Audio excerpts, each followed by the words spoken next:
കേട്ടുകൊണ്ടില്ല. അയ്യോ, ഞാൻ അങ്ങനെ അന്ന് വിചാരിച്ചില്ല. പക്ഷികളെ നിർത്തണമെന്നാണ് എന്നല്ലോ വിചാരിച്ചു. അത് പക്ഷികളുടെ ശബ്ദമാണെന്നാണ് ഞാൻ വിചാരിച്ചത്.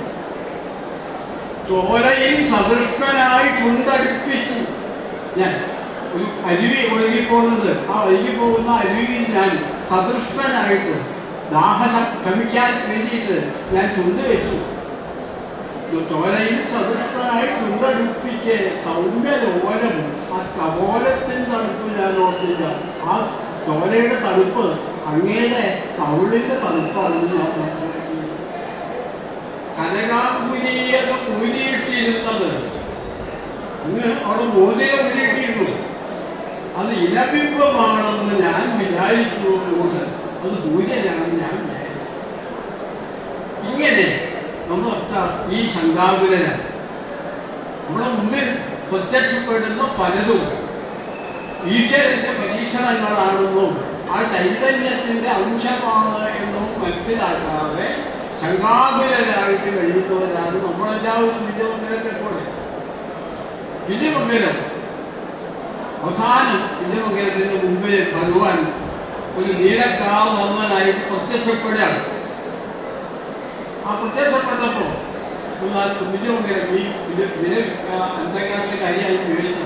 വിജയമംഗലം പൂജ നിർത്തി ജപമാല ഉണ്ടായിരുന്നത് അയച്ച് പീഠത്തിന് വെച്ച് അല്പം മാറി അങ്ങനെ ഇരുന്നു.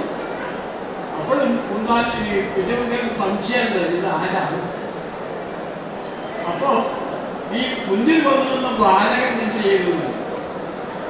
ഈ ബാലകൻ ഈ വിജയമംഗലത്തെ നമസ്കരിക്കുക. അപ്പോഴാണ് വിജയമംഗലത്തെ ശരിക്കും മനസ്സിലാവുന്നത് ഈ കുട്ടി സാക്ഷാൽ ശ്രീകൃഷ്ണൻ തന്നെയാണ്, കുട്ടികൃഷ്ണനാണ്, എന്തായി കാണിക്കുന്നത്, തെറ്റാണല്ലോ ഈ കാണിക്കുന്നത് എന്ന് പറഞ്ഞ് പരിഭ്രമത്തോടു കൂടി എഴുന്നേറ്റ് കൈ കൊണ്ട് തടയാണ്. മോനെ അരുത് അരുത് അരുത് എന്ന് പറഞ്ഞ് പറയാം.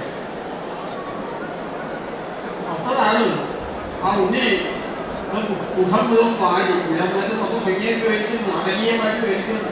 ആ മുഖം മുഴുവൻ പാടി കന്നുകളാകെ തുടർന്ന് അടുന്നതിന് ധാരധാരയായിട്ട് ഒഴുകും രണ്ടുണ്ട്, ഗോപുണ്ട് മക്കളുണ്ട്.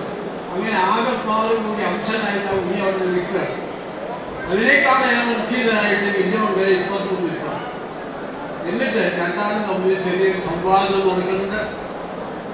ആ സംവാദത്തിൽ ഉണ്ണി അരിയുന്നില്ല, എന്നെ മനസ്സിലാക്കിയില്ല, എന്നെ മനസ്സിലാക്കിയതെന്നാണ് ഉണ്ണിയുടെ വാദം. അവസാനം ഉണ്ണി പറയാണ് ഒരു കാര്യം